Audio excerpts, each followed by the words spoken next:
ഇപ്പോൾ വേടനെ പോലെ വരികൾ എഴുതാൻ ആഗ്രഹിക്കുന്ന യങ്സ്റ്റേഴ്സ് ഉണ്ടെങ്കിൽ, കുഞ്ഞു മക്കളുണ്ടെങ്കിൽ അവരോട് വേടൻ എന്താ പറയാനുള്ളത്? വായിക്കാൻ തന്നെ പറയുള്ളൂ. നിങ്ങൾ സ്കൂളിൽ പോയിട്ട് നിങ്ങൾ ടെക്സ്റ്റ് ബുക്കുകൾ പഠിക്കണതും ഒക്കെ നിൽക്കട്ടെ, നിങ്ങളുടെ ഭാവിനെ ജോലിയൊക്കെ കിട്ടി നിങ്ങൾ നന്നായി വരട്ടെ, അതൊക്കെ വേറെ ഇരിക്കട്ടെ. വായിക്കുക നല്ലോണം. കയ്യിൽ കിട്ടുന്ന കുഞ്ഞു പുസ്തകങ്ങളൊക്കെ വായിക്കുക, സമൂഹത്തിൽ നടക്കുന്ന കാര്യങ്ങളൊക്കെ ഒന്ന് നോക്കി കാണുക, അതൊക്കെ തന്നെ. കവിതകളൊക്കെ കുറെ കേൾക്കുക. ഈ മലയാളം കവിതകളൊക്കെ, പഴയ ഗസൽസ്, അതൊക്കെ നമ്മളതിനെ വാക്കുകളെ ചിട്ടപ്പെടുത്തി എടുക്കാനൊക്കെ നമ്മളെ സഹായിക്കും. അത് തന്നെ വായിക്കുക നല്ലോണം. പിന്നെ ഇപ്പോഴും നല്ല എഴുത്തുകാർ, ആർട്ടിസ്റ്റുകളൊക്കെ ഉണ്ട്. ഗബ്രിയൊക്കെ ഇപ്പോഴത്തെ ഹിപ്പ് ഹോപ്പ് സീനിൽ ഏറ്റവും best lyricist, one of the best lyricist ഗബ്രിയും ഫെജോനൊക്കെയാണ്. ഫെജോ ഒരു സമയം ഉണ്ടായിരുന്നേ, ഇപ്പൊ എനിക്ക് കൃത്യമായിട്ട് അത് പറയാൻ പറ്റും, കാരണം എൻ്റെ നല്ലൊരു സുഹൃത്താണ് ഫെജോ.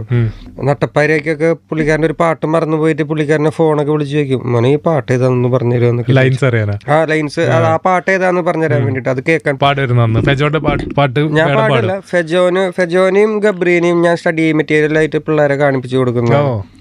എഴുത്താണ് ആവശ്യമെന്നുണ്ടെങ്കിൽ ഹിപ്പ് ഹോപ്പില് ഇപ്പൊ നിങ്ങൾക്ക് നോക്കി പഠിക്കാൻ പറ്റുന്ന രണ്ടാൾക്കാർ ഫെജോയും ഗബ്രിയും മാത്രമാണ്. അതും ഫെജോന്റെ ഒരു വളർച്ചയുണ്ട്. ഒരു സമയത്ത് നിന്ന് അവൻ ലിറിക്കലി ഫെജോ ഇപ്പൊ ഉയരത്തിൽ നിൽക്കുന്ന ഭയങ്കര ലിറിസിസ്റ്റാ. അപ്പൊ അവർ രണ്ടുപേരെയും മാതൃകയാക്കുക, ലിറിസിസം പ്രോപ്പറായിട്ട് ഒക്കെ അറിയണമെന്നുണ്ടെങ്കിൽ.